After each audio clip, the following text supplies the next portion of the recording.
Welcome to பஞ்சு சமையல். வாங்க வரகரிசி உப்புமா செய்கிறோம். அன்னைக்கு 3 ஸ்பூன் எண்ணெய் விட்டுக்கோங்க. 1 ஸ்பூன் கடலைப்பருப்பு போட்டுக்கோங்க.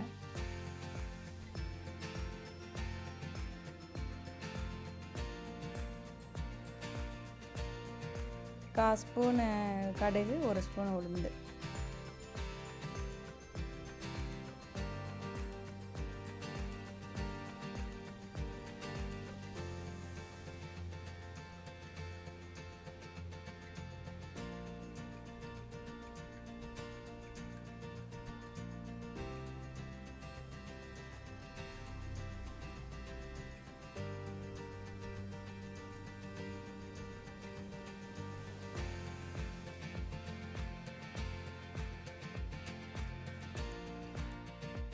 நல்லா ப்ரௌனிஸாக வரட்டும். நல்லா பொரிஞ்சதுக்கப்புறம் சின்ன வெங்காயம் போடுங்க.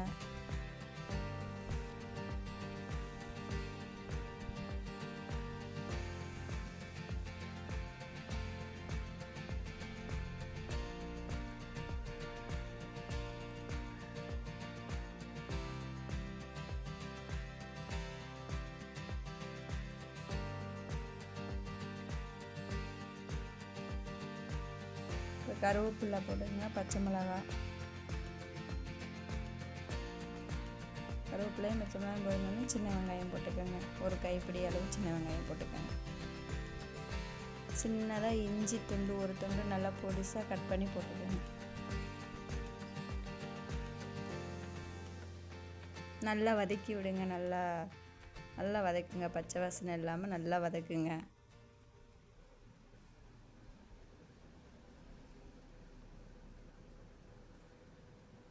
வதங்கிறதுக்காண்டி சிறிது உப்பு போட்டுக்கோங்க. என்கிட்ட கேரட்டு தான் இருக்குது, கேரட் போட்டிருக்கேன். நீங்கள் கேரட்டு, பட்டாணி, பீன்ஸ் எல்லாம் போட்டுக்கலாம். நான் கேரட் போட்டிருக்கேன். எல்லாம் சேர்த்து நல்லா வதக்கிக்கோங்க.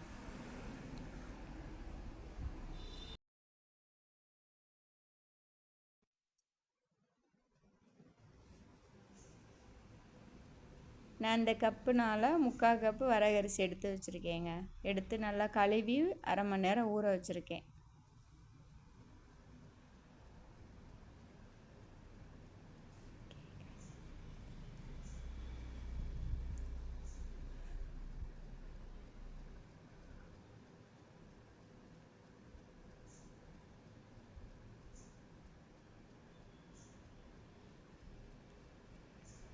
கொஞ்சம் சால்ட்டு போட்டுக்கோங்க. உப்பு போட்டுக்கோங்க. வதங்கணும், நல்லா வதங்குறதுக்காண்டி உப்பு.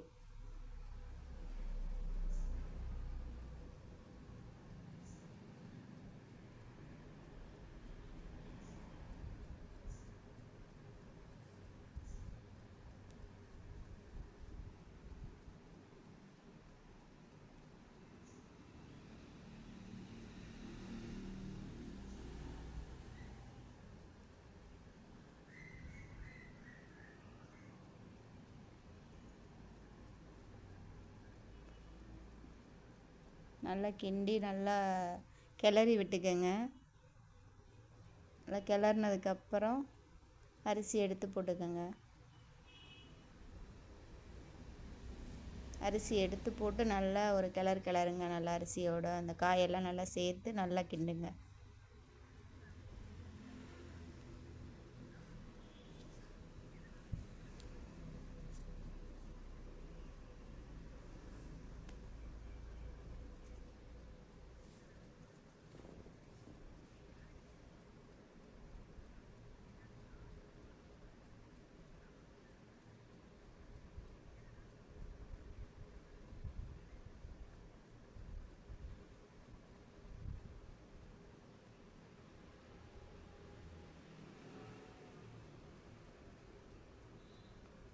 நல்லா கிண்டிக்கங்க.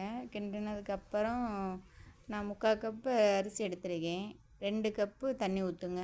நம்ம மண் சட்டியில் தான் வைப்போம், அதனால் நல்லா அந்த ஹீட்டில் நல்லா வெந்துடும். குக்கரில் வைக்க வேண்டாம், மண் சட்டியில் வைக்கிறதுனால அந்த ஹீட்லேயே நல்லா வெந்துடும். 2 கப்பு 2.5 கப்பு ஊற்றிக்கங்க தண்ணி, அதுவே போதும்.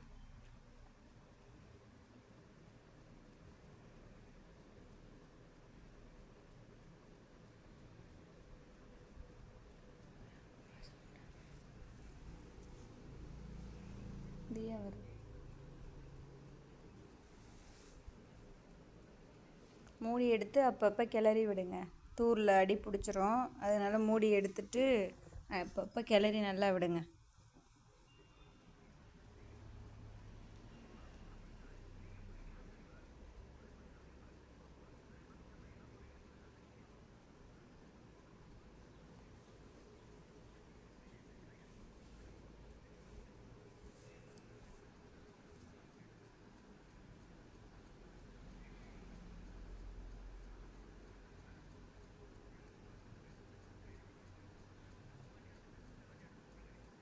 இப்போ உப்பு நமக்கு கொஞ்சம் பத்தாமல் இருக்குது, அதனால் கொஞ்சம் உப்பு போட்டிருக்கேன். உப்பு போட்டு நல்லா கிண்டி நல்லா வேக விடுங்க, கிளறி வேக விடுங்க.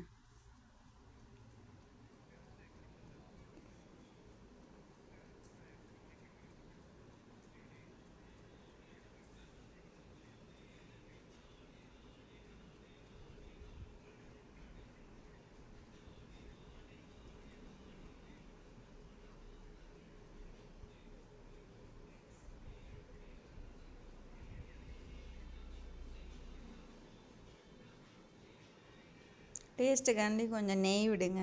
3 ஸ்பூனு நெய் விட்டுருக்கேன் நான். உங்களுக்கு தேவையான அளவு நெய் விட்டுக்கோங்க.